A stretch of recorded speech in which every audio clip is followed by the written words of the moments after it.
Monsoon की छुट्टियां चल रही थीं और एक बार मेरे पेरेंट्स किसी काम से बाहर गए हुए थे। मैं घर पर एकदम अकेली थी। मेरी कॉलोनी एक बड़े से पहाड़ के ऊपर थोड़ी सुनसान जगह में सिचुएटेड थी। वहां यूजुअली कोई आता जाता नहीं था। मैं ऐसे ही लेट कर टीवी देख रही थी जब किसी ने डोरबेल बजाई।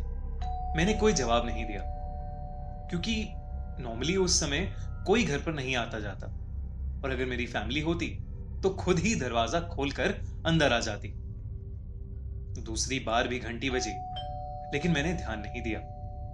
पर तीसरी बार जब वापस मुझे डोरबेल सुनाई दी तो मुझे थोड़ा शक हुआ। मेरे घर की एंट्रेंस पर एक बड़ा सा वुडन डोर है और चारों तरफ दीवारें हैं, तो बेसिकली बाहर देखने का कोई भी जरिया नहीं है अनलेस पियानो रूम से जाके ना देखा जाए तो। इसका मतलब बाहर से भी कोई पता नहीं कर सकता कि हम अंदर हैं या नहीं जब तक हम बहुत जोरों से शोर ना मचा रहे हो। जब तीसरी बेल बजी तो मैं दरवाजे के पीछे जाकर खड़ी हो गई।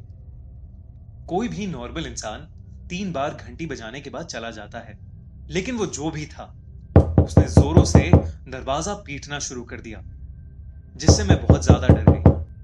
तभी मुझे एक आदमी की भारी आवाज सुनाई दी।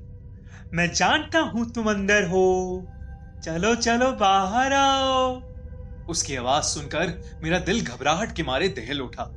मैं यही सोचे जा रही थी कि उस आदमी को कैसे पता चला कि मैं अंदर हूं। एक लंबी खामोशी के बाद वो वहां से चला गया, लेकिन फिर भी मेरे अंदर इतनी हिम्मत नहीं थी कि मैं दरवाजा खोल के बाहर देख पाऊं। मैंने उसके बाद मॉम डैड को फोन किया और उनसे पूछा कि क्या कोई घर आने वाला था। उन्होंने मना किया कि नहीं, कोई भी घर नहीं आने वाला था। मैंने कुछ देर उस आदमी के बारे में सोचा, लेकिन फिर मैं वापस टीवी देखने लगी। 2 घंटे बाद फिर से डोरबेल बजी।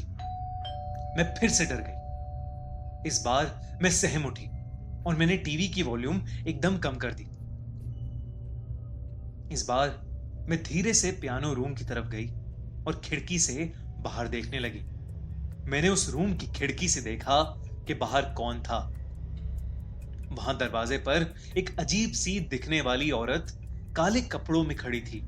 काले हील वाले जूते, एक काली ड्रेस और एक बड़ी सी काली हैट। उसके बाल डार्क ब्राउन कलर के थे और उसका चेहरा उसकी हैट से लटके जाली से ढका हुआ था। बस मुझे उसके चमकते लाल होठ और उसकी बेहद डरावनी हंसी दिखाई दे रही थी। उसके साथ एक लंबा सा आदमी खड़ा था। उसने भी एक काले रंग का सूट पहना हुआ था। उसके चेहरे पर एक बहुत भयानक सीरियसनेस थी, लेकिन मुझे उस आदमी से इतना डर नहीं लग रहा था जितना उस औरत को देखकर। वो मेरे दरवाजे के सामने अपने चेहरे पर एक बेहद डरावनी हंसी लेकर खड़ी थी। कुछ देर तक जब मैंने दरवाजा नहीं खोला तो वो वहां से वापस जाने लगी। वो आदमी भी उसके पीछे पीछे चला गया। उस रात मैं सो ही नहीं पाई। इनफैक्ट मुझे काफी रातों तक ऐसा ही लगता रहा जैसे वो मेरी खिड़की के पास खड़ी है और मुझे घूर के देखे जा रही है। मुझे आज तक नहीं पता लगा कि वो औरत और वो आदमी कौन थे। क्या पहले भी घंटी उन्होंने ही बजाई थी? आपको क्या लगता है, कौन थे वो लोग? कमेंट्स में जरूर लिखिए। और अगर आपको एक कहानी अच्छी लगी